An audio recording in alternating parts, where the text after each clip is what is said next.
Hey everyone, Tyson the Subaru Specialist from Subaru Prince George here. Today we're taking a look at the most popular selling Crosstrek trim level and color that we get here in Prince George, BC, Canada. Cool gray khaki outdoor Crosstrek. So most people, most of my clients at least, find the best value out of the outdoor, which is a step above our touring, a step I'd say in line with the sport, and a step below the limited. And this is the most popular color. I know it's kind of a love or hate color. The outdoor is an attractive looking Crosstrek. You get those gun metallic gray wings on the front grille. You get a front view off-road camera, and I'll show you that inside. We install block heaters in our vehicles, and then the front bumper is a little bit different, a little bit more cladding, especially around the fog light surrounds versus the standard Crosstrek. And of course the fog lights are LEDs. Now the reason there's more plastic cladding, they expect with the trim level name outdoor, you're going to be going off the beaten path a little bit more often. Now, we do also get slightly chunkier, more aggressive fender flares, helps it stand out, and you get those gun metallic gray 17-inch wheels. These are the same wheels that you find on these sport, convenience, and touring models. These are just gray as opposed to the black with machined alloy finish. They're wrapped by Yokohama Geolandar G91s, mud and snow rated all seasons. So they are legal year-round for the majority of the roads here in BC. Not going to do the Coca-Cola in the winter with those. We have gray mirror caps. That's part of the outdoor. Doesn't matter what the exterior color is, they're always gray. Up top we have the shark fin antenna, also in the gray. And then the rear fender flare does actually extend onto the passenger door, so when you open it, it is part of that. I'd actually looked at ordering a set of these when I had my 2018 Crosstrek, but the cost just to do the outdoor flares didn't make sense for me. At the back here, the bumper is the same, the rear end is the same as the majority of the Crosstreks. Got those attractive C-shaped rear taillights, gray metallic badging on both sides. Backup camera, pretty much just to the left of the bottom of the big star, and then between these two stars, you've got your switch to unlock the hatch. Far more room in the back of a Crosstrek than the majority of my clients expect. Surprising amount of storage.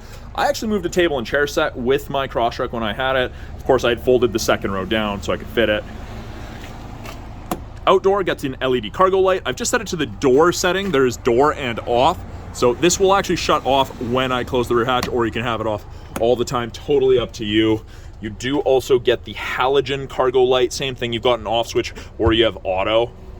The outdoor comes with the Subaru cargo tray. It's got a little bit of a lip all the way around, so if you throw a garbage bag or something in the back and it leaks, it should hopefully help contain that. Now, we do have two hard physical mount tie downs in the rear here. Easy to secure awkward cargo to those. We've got grocery bag hooks on either side, on the top. Now, we do also have these hooks at the bottom. You can get a cargo net accessory that ties into all four of them, and it's a hammock style one, so it's got two parts, so you can actually put things in the cargo net and hold them there, or it'll stop things from moving around. Privacy cover is standard piece of equipment, hides everything from the top of the seats down, keep things out of sight, out of mind. And this is easy to remove. It's just a telescopic piece. You can see there's a little arrow right there, and you can see the little screw, and all you do is grab it and move it, and then you can pull this out. And then you just move it back after it's in, and there you go. Very, very simple. Now you can actually see this seat isn't latched back. That one is. You can tell it's not latched because you can see the red on it. Now, we do also have this third seat belt. I get asked about this all the time. This is so that you can run the seat belt through that and you end up with a 3-point harness, which is much safer than just a lap belt, but you just push it. Little bit of an angle here for all intents and purposes. Most people find that flat, but it is still a bit of an angle, and it is a 60-40 split. You can divide that up should you want. In the second row, lots of headroom, lots of leg room. I'm a bigger guy, I fit in here comfortably. Now this is the StarTex seating material, the gray and black, well, light gray and dark gray two-tone. It's not leather, it's not cloth, it's 20% recycled plastic. non-perforated, as you can see, and it's very soft. It's very comfortable. I actually find the seating material the most comfortable myself. Second row seats in the Crosstrek are phenomenal. Fold down armrest with cup holder should you only have 1 or 2 passengers. That headrest does pop up. It gives you the little sticker there showing how you should be using it if you have a passenger in the middle. And you can actually see that seat belt coming through, clips in, and then we have that special clip right there. Now this is very hard to undo, especially one-handed, but you just push in on that with the seat belt and you can unclip it and retract the entire third seat belt back in there. Comes with the high wall Subaru floor mats. That's all of the outdoor trim levels. And I guess something I should also mention, the gold / coppery stitching, and you've got the anchors for the latch system for car seats if that's important to you. Put that back. In the doors, bottle holders with a little bit of storage, power window, you've got access to the lock and the handle. You've got that faux carbon fiber trim and the gray and black two-tone. Ties together really, really well. If you need it, child lock, you just push down to activate it. You can't use the interior handle, only the exterior. And there you go, it's back to normal. Roof rails are standard on all of the Crosstreks here in Canada. You can get crossbars. They mount here, they grab on and go across and grab the other side. Very, very practical. You can get aftermarket Thule ones if you want to carry multiple things or a heavier load. Works very well. Now, this is a proximity key, so you've got the 2 lines there to lock it. As long as this key is within 46 inches, you just press and hold and it would lock. It won't do that while it's running. And we do still have a keyhole, which is for the spare key, or I shouldn't say the spare key, but the key that's actually in the fob here. Tricky to do one-handed, but there you go. So you can access it in the event the battery in the fob dies and your buttons or the proximity sensor do not work. Very, very handy. Up front, the door card looks very much the same color layout, same scheme, same contrast stitching. Just you have access to all 4 power windows, power locks, and the power mirror. The bottle holder and storage are about the same, little larger up front here. Same faux carbon fiber trim. We have height adjustable seat on a pump system. I'm pumping it down right now. You probably can't tell from the video, and you raise it by pumping up. I'm gonna put that in here. Gold contrast stitching. You also have it on the seat for both front driver and passenger. And then these headrests are tiltable depending upon the level that you're comfortable with. Now, the closer the back of the head, the top of the headrest is to the back of your head, the less likely you are to receive whiplash or suffer from whiplash in the event of a rear end collision. For comfort, that's my personal thing. It works for me, that level. On the inside here, by the driver's left knee, you have several buttons. You've got traction control, you have the auto start stop, and you have blind spot detection. This is a scroll wheel for the brightness of your gauges, which won't really make a difference today because of how bright it is. Now, blind spot detection, you've got little black screens on either side, and it'll look like so whenever someone's in your blind spot on the corresponding side. It does not eliminate shoulder checking, but it is a nice visual aid. Subaru has put it on the side of the mirror, not the mirror surface or mirror face, so you can actually tell if you're driving away from the sun. Sometimes when it's in the mirror, you can't see it, but when it's on the black background of the side of the mirror, you can always see it. Steering wheel, very, very busy initially when you look at it if you're not used to it or you're coming from an older vehicle. You get the gold contrast piece. This is silver in the other trims. The stitching. Now, the steering wheel from the adjustment down here, pull down. This is always stiff when they're new, especially when they're new, I should say. But tilt as well as telescopic, so you can adjust it depending how you like to sit, how far you like to have your arms extended, and how far back you sit. On the steering wheel itself, left-hand side has mostly to do with Bluetooth and audio controls. You can switch presets, go to the next song, control volume, switch from AM to FM to CD to satellite, accept or make phone calls, hang up or decline phone calls. Info button will change the small infotainment screen up top there, multifunction display up top, sorry. And then these arrows here will change this small center display and give you a bunch of different information. I like the digital speedometer. Most people do seem to like the digital speedometer. Behind that, we have our turn signal, stock, our high beams, and of course our light selector. Now, the interesting or neat thing about this, it defaults to auto, it springs back. You can't accidentally be driving around with your headlights turned off without your hand on it. Fog lights on off, really easy to use. Right hand side of the steering wheel, we have our adaptive cruise and our lane centering. Both of those systems use Subaru's 2-color stereo eyesight cameras there. They're always scanning the road ahead of you, looking for objects, other vehicles, pedestrians, bicyclists, cyclists, I guess. But when you turn on the cruise, automatically get an image of the Crosstrek there. We automatically get an image of the Crosstrek there. And you'll notice there's 4 bars ahead of it, all the way down to 1. That is the follow distance behind the vehicle ahead of you that you will follow at if you catch up while using cruise. 4 bars at 100 kilometers an hour is approximately 150 to 180 feet behind the vehicle ahead of you.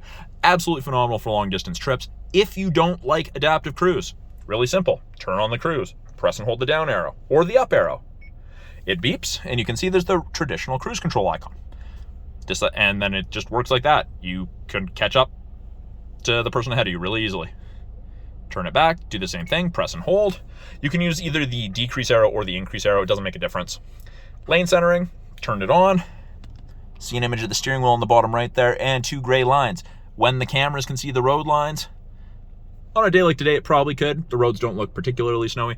It'll illuminate white on whichever side it can see, and then it will actually give you gentle steering input to keep you in the middle of your lane. I do plan on doing a video of that later this spring when the roads are better and the lines are freshly painted.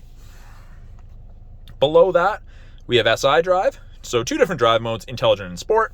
You can see in the bottom left there, it says P for park. Just to the right of that is an I for intelligent. If I press that, it goes to sport mode. And you'll notice that yellow line's a little bit more aggressive than the blue line. You accelerate faster, you will use a little bit more fuel, your RPMs will be a little higher, but you pass faster. It's more spirited driving, really. The all-important heated steering wheel does not heat between the seam, but man, does it get cooking around here. There's a little dead spot down here in the middle, but Subaru's trying to prevent people from driving like this. They want you, 10 and 2, somewhere in there. Safety first. Now, we do have paddle shifters on the back of the steering wheel. Left is downshift, right is upshift. You can manually select your own gears if you want. I use these all the time in my 2018 to slow down. If I'm not riding the brakes as much, I'm not going to go through brakes as much. That's essentially how I looked at it. Moving to this top right info screen, you can switch between it with that info button that I showed you on the left-hand side of the steering wheel. Gives you different information depending on what you want to look at. I like water temp, oil temp myself, and you can change those screens around, what you're listening to, fuel economy, date, time, settings. Really easy to navigate through. It's also where our climate control displays. It ranges from 32 on the high side all the way down to 18, depending how you like it. It is just single zone climate in the outdoor. In order to get dual zone climate control, you must go to the limited fan strength, and then you can change where the airflow is being directed, and it does show you on the little person. Below that, we have our 8-inch infotainment screen. It is both touch as well as the physical buttons there, so you get the best of both worlds. You have access to Apple CarPlay, Android Auto, the My Subaru app after the vehicle's registered, home button here or home button here, media, listen to music from a phone or USB. You can set other shortcuts. Subaru Starlink, that app is actually going to be discontinued in March of 2023. Sorry, it came out in 2013, but they're discontinuing it in March of this year. So I'm not sure if that tile is just going to be grayed out or if it's just going to disappear entirely when you do an update, but that is going away if you use it. Put it in reverse. Backup camera automatically pops up. Shows you the top of the bumper there, so you have something to relate to. And as you turn the wheel, those orange lines move, show you where you're going to end up if you keep your wheels turned that way. Now, when I go out of reverse and into drive, if I've backed up, our front camera will automatically come on. It's 180 degree, almost 180 degree front camera. Red dots there, that's about as close as you want to get to things. Or you can turn that on with the view button, but if you've reversed out of a parking spot and put it in drive, the camera automatically flashes up. It's a very cool little feature. Make sure no children or pets or objects have fallen in your way while you've been paying attention to either the backup camera, looking in the mirrors, or checking over your shoulder. Below that, we have our climate controls. We've got temperature on the left, fan strength, and then as you twist this, it changes the direction of the airflow. It's also where you access your heated mirrors, back window, and area of the windshield where your wipers sit. You can put it on just defrost. I get asked about this all the time, AC and max AC. So AC moves moisture around the cabin so you don't fog up. So sometimes when you're warming up the car, that will automatically come on. Just leave it, let it do its thing. If you turn it off, you're more prone to fogging. Max AC is the traditional air conditioning that you're talking about, or you think about. When you go below that, we've got a little storage cubby, 2 USB ports, an aux port, and a 12-volt outlet for all your charging needs. Those 2 USB ports will allow you to listen to music as well as have access to Apple CarPlay and Android Auto. Automatic transmission with the ability to pull it towards yourself. And that goes into manual mode, and you'll notice it says first right there. And then I can pull this paddle here, second gear, first gear. So it'll let you take off in second gear. You can't take off in like sixth. 2 heated seat buttons, high and low selection for both driver and passenger. Of course, middle is off. Cup holders. And then we have X mode, which is Subaru's equivalent to 4x4 low that you'd find in most pickups. So outdoor gets dual function. So I press it once, X mode pops up, X mode pops up, press it twice, dual function X mode. Deep snow and mud mode, you'll notice the traction control button came off. It allows for excess wheel spin to chew you out of that situation that you're stuck in. If you exceed 40 kilometers an hour, it will kick out, or you can press it and turn it off. Now, if you're driving down the road on the highway and you go to reach for your coffee or your drink or whatever and you accidentally press it, it's going to beep at you, but nothing bad's going to happen. They built in safeties for that. Armrest. There is a place to run cords through, and it is kind of hard for the camera to see, but there are 2 USB ports and a 12-volt in there. Those USB ports are for charging only. They are not for listening to music, not for Apple CarPlay or Android Auto, just so you're aware. Up top, we've got, of course, the eyesight cameras. Above that, we have lane sway and automatic emergency braking. Both of those systems use the 2 cameras. This will beep at you if you start changing lanes or crossing lines without signaling. If you want to turn it off, press and hold, about 3 seconds. Audible chirp, and it's off. Same thing to turn it back on, press and hold. And then automatic emergency braking. That uses the cameras to determine if you're closing the gap between another vehicle or a pedestrian, something too fast. It'll beep at you, and then it'll apply the brakes if it thinks you're going to hit it. Very, very handy. Actually saves you 10% here on your basic insurance here in BC. Got SOS and roadside, part of the My Subaru Connected Services trial you get with most new Subarus. That will go green when it's registered, and that means it's active. Right now, nothing's going to happen when I press it other than it's going to tell me you're not subscribed. Door light switch, map lights. We've got sunglass holder because there isn't one integrated into the roof. You just put the arms through there. We've got a mirror, and then you've got the sun visor extender. So very, very handy. I like it. I've used it quite a bit. Now, to turn it off, as long as you're in park, and it says, reminder, look in rear seat. And that would be because I'd opened the rear doors within 30 minutes of turning on the ignition. Let's take a look under the hood, because this is the 2.5 liter 4-cylinder boxer engine in this Crosstrek. Actually, let's lock it. So keys in my pocket, just locked it, simple as that. Never needs to come out of your purse, your pocket, or your bag. So this has 182 horsepower over the 2 liter that has 152 horsepower. It's definitely more get up and go. Now, it looks pretty much the same as the 2 liter, just the displacement is different. Everything in yellow is what the average consumer is going to worry about or touch. Dipstick, coolant, oil filler, washer fluid, brake fluid. The filter's up top. Technicians really like that. You have easy access to the air filter. You can see the serpentine belt. It's easy to see. It's a nice layout. And I always drop them to close them. I don't like putting the hoods down and pushing on them. It feels like I'm gonna dent it. I probably wouldn't, but I might. So yeah, that is a quick look at the 2023 Subaru Crosstrek Outdoor in the cool gray khaki. Again, that's the most popular trim level and the most popular color of Crosstrek that we sell. They're actually axing the outdoor trim level for the 2024 model, sorry about that. They're replacing it with the Onyx. So we'll see what happens when that comes out. They did just do the unveiling at the Chicago Auto Show. They kind of showed the Onyx. That's the US trim. We're expecting it to be very, very similar for Canada. If you have any questions about the 2024 Crosstrek, please put them in the comments below, or anything you see in the 2023s. We're not going to be getting any more new 2023 Crosstreks in, so this is going to be probably one of the last videos you see from me on a 23. Well, thank you very much for watching. I'm Tyson, the Subaru specialist from Subaru Prince George. We'll talk soon.